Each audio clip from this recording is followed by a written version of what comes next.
What's up, my comic comrades? With the live-action Morbius film starring Jared Leto hitting theaters this weekend, we're following a long-held variant tradition by bringing you the history of the character before he makes his live-action debut. Because with great power comes great responsibility. So after today's episode, when you're watching the movie with your friends, you can lean over and bust out your new comic book-based knowledge, like the fact that they're on a ship during a scene early in the movie, because that's how it happens in The Amazing Spider-Man issue 102. But maybe don't talk during the movie. It's rude. Don't be that person. With that bad advice out of the way, let's jump into the history of Michael Morbius, the living vampire.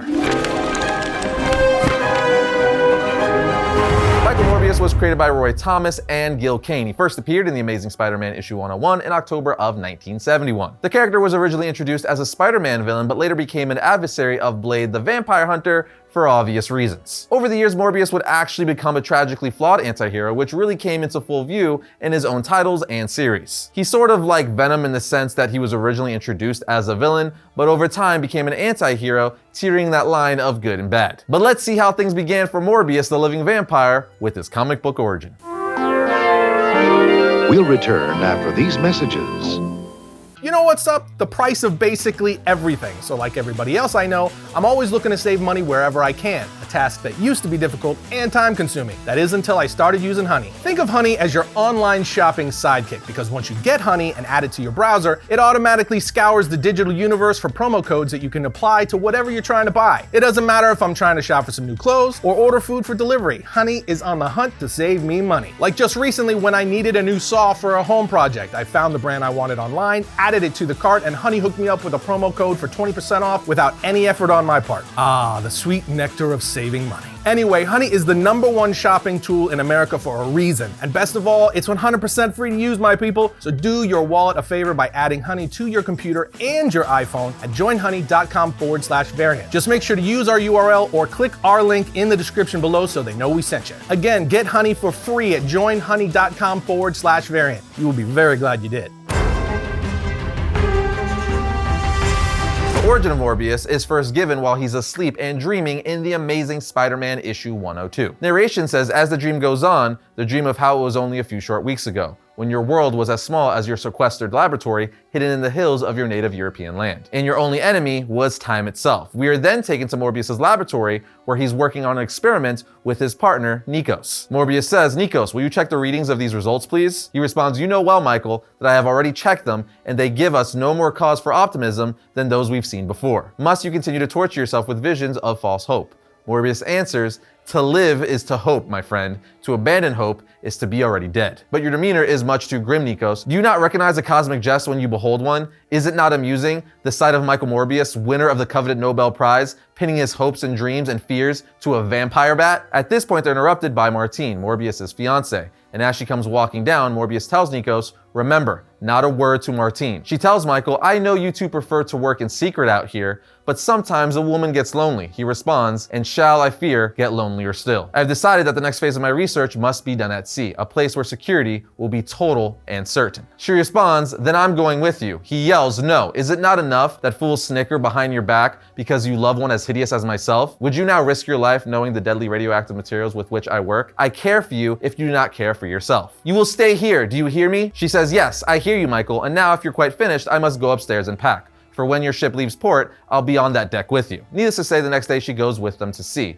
While getting on board the chartered yacht, Martine asks, "What new research are you doing, Michael?" He tells her that Martine must remain a secret even for you. Nikos then says, "The electroshock device has been installed according to your specifications, Michael." He responds, "Excellent. Now if you'll excuse us, my dear." And as the door slams shut, he yells at Nikos saying, "Never speak of my work in front of her again. You know my orders." He responds, "Yes, Michael, but Martine is a courageous girl." Michael responds, "Yes, it is not her courage I doubt, but my own." Michael then says, "The fluids we distilled from the bats have not slowed the illness, which gnaws at my body, my very soul." Nikos says, "Still, don't you think she deserves to know?" Michael replies, "She does indeed. Yet if she knew what we planned, she would try to stop us. No one but we two old friends must know that a rare disease dissolves my very blood cells, or that if our work here is a failure, I shall never live to see land again." As we get a shot of their ship at sea. And this is what I meant earlier by saying they're totally on a ship, because that's how it happened in the comics. Because as we know, Morbius also transforms into the living vampire on a ship for the first time in the movie. Later that evening, Michael tells Martine, "Please forgive me if I have to leave early this evening.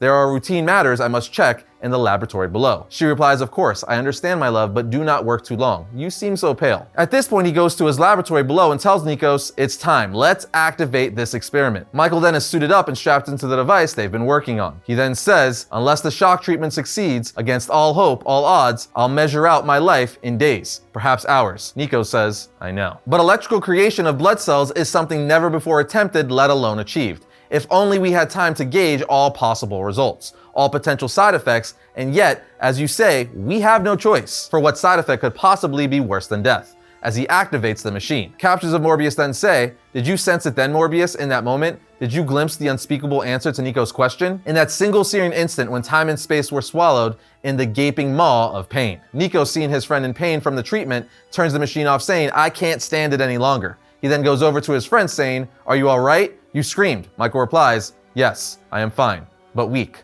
so weak. Help me remove the suit. He does and says, it's done, my friend, but what of this suit which you wore as a secondary insulation against the shock? Michael replies, no, let it be. For now, I feel so cold, and the lights in this place, they seem too bright, as we get a glimpse of an evil-looking Michael. Nikos then tries to attend to his friend as Michael steps outside, getting a bearing of himself, but to Nikos' surprise, Michael has turned so pale he's as white as rice. At this point, Michael lunges towards Nikos, grabbing him by the neck, killing him, saying, oh my god, Nikos. Realizing what he's done, he grabs his friend, saying, dead, because you loved me, because you cared, perhaps you are the fortunate one. For what of me, Nikos? What is this thing that Morbius has become? The bat extract, the electrical shock, all acting on me somehow, turning me into, you know the word well, don't you, Nikos? The word is vampire. He then walks out to the ship's deck saying, Martine, asleep, in her cabin. She will help. She is compassionate, warm, yes, rich blood, coursing through her veins. Blood which, God, forgive me, what am I thinking? Not that, anything but that. Better to end a stillborn mockery of life, better far to die. As he jumps into the water trying to kill himself instead of giving into his cravings, by killing and feasting on his fiance's blood. But as we know, he would not die and eventually become a pain in the butt for Spider-Man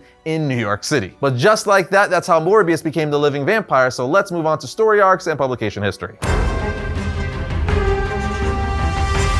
The first and most obvious story arc would be the origin arc, which took place in The Amazing Spider-Man 101 and 102, as well as Marvel Team-Up issues 3 and 4. And that's a story arc we essentially just went over in our origin segment. But something you might not know, and that I should note, is Morbius first appeared during the time Spidey had 6 arms. And it's actually an enzyme from Morbius's blood that would get rid of Spidey's extra arms and return him back to normal. Anyway, another significant Morbius story arc or title would be Vampire Tales from 1973. The series made Morbius a more interesting and complex character. Though Morbius wasn't the only character in the series, and it actually focused on several vampires, but for today's purposes, we're only talking about Morbius. In any case, this is a horror classic giving us those great black and white pages that are just so nostalgic. Another really cool thing about the series is that it was considered a magazine and not a comic book, which meant it didn't fall under the Comics Code Authority. That was the comic book industry censorship at the time, which allowed the title to feature way more mature content like nudity, graphic violence, etc. All of which led to giving us more mature and darker Morbius stories, which really let the character come into his own. Moving along, we have another iconic Morbius story which took place in a single issue, Marvel 2-in-1 issue 15. Now, given this is kind of a hokey story but popular for Morbius nonetheless, this issue shows us that Thing is saving Alicia from Morbius, the living vampire who's attacking her at her apartment. The fight eventually ends up out in the street, but while they're beating the crap out of each other, the living Eraser shows up to try to wipe out everything. Long story short, the Thing and Morbius have to team up to defeat the Eraser, but it ends with Morbius stealing the Eraser's teleportation tech and going to another dimension. Now, at first glance, this may seem kind of weird and dumb, but the reason he banished himself to another dimension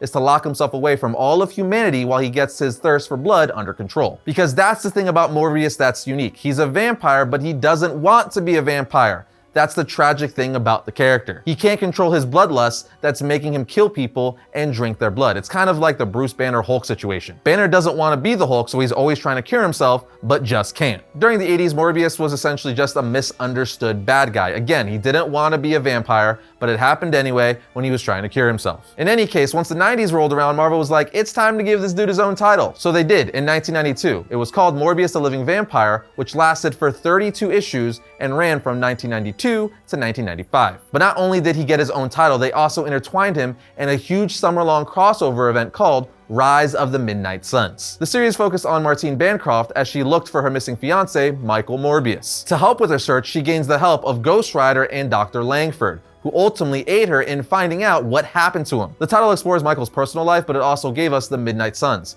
Earth's main defense against the dark and unnatural forces, which consisted of Morbius, both Ghost Riders, and Blade, under the watch of Doctor Strange. Essentially, this was Marvel's Justice League Dark before Justice League Dark. The series is classic 90s through and through and a must-read, at least I personally think so. There's also other great stories and one-shots like Legends of Monsters, Morbius the Living Vampire, which is a one-off story of Morbius that's a must-read, and Midnight Suns Unlimited 1-9, which should be self-explanatory because it's Morbius on a team of supernatural anti-heroes. This all leads us to the last story arc and title I'm gonna mention today, and that is The Man Called Morbius. The story connects Morbius the Living Vampire issues 1-9 from 2013. This is widely known as the best modern Morbius comic, and quite frankly, one of the best Morbius comics ever. As we've been seeing today, Morbius the Living Vampire is a good dude who just wants a second chance and to be cured. And this series explores that in a really cool way. The comic starts with Morbius after he escapes the raft, where he's just getting by every day desperately, on the run and ever so desperate to tame his vampire-like tendencies. Question is he able to cure his bloodlust, or does Spider-Man throw him back into the raft? It's something I don't want to spoil today. I think you guys really need to read this story, and I feel like the Morbius movie is going to pull several elements from this book. Point is, it's a great read, but now onto powers and abilities. Now, right off the bat, what everyone needs to know is that Michael Morbius is not a stereotypical supernatural vampire. He's a pseudo-vampire who was made artificially. His abilities stem from electrical shock therapy and the injection of chemicals, hence his nickname being the Living Vampire. He's not undead like your typical vampire. What I'm saying is he can see his own reflection. Anyway, this allows Morbius to have powers that are not like traditional vampires. And while people may see that as a bad thing power-wise, it's a catch-22 because it also means he doesn't have the same weaknesses or limitations as pure-blooded vampires. As for powers, he possesses superhuman strength, reflexes, speed, agility, and enhanced senses, like sonar hearing, enhanced sight, and so on. Also, as a result of his vampire transformation, he has an accelerated healing factor, which is not as powerful as, let's say, Deadpool, but it allows him to shrug off and heal from blunt trauma, even bullet and stab wounds. Dude also has hollow bones, which allows him to glide. Then there are his talon-like fingers and fangs for sucking blood, because, you know, vampire. Ultimately, what makes Morbius a vampire is that he is driven to consume blood in order to keep himself powerful and nourished. When he doesn't consume enough blood, it would be the equivalent of a human not eating for days. You would crave it more and more and become weaker with every day that goes by that you're not eating. So Morbius is really an artificial vampire with a lot of similar characteristics, but also a lot of new ones. As for weaknesses, he's sensitive to sunlight, like your run-of-the-mill vampire, but it's the result of photosensitive skin. He also doesn't have shape-shifting abilities or some other powers that true vampires have. But with that covered, let's move on to some reading recommendations. If you want some good Morbius reading, check out The Man Called Morbius, Morbius the Living Vampire from 1992, Legion of Monsters, Morbius the Living Vampire 1, Midnight Suns Unlimited, Maximum Carnage, and of course his first appearance in Origin issues in Amazing Spider-Man 101 and 102. That should be more than enough to get you all started. And that's gonna bring today's episode of Variant to a close, but if you like today's video, check out this one right here. And if you like all of our content, subscribe, like, and comment. It always helps us out. But I'll see you guys next time when I talk about all things comics.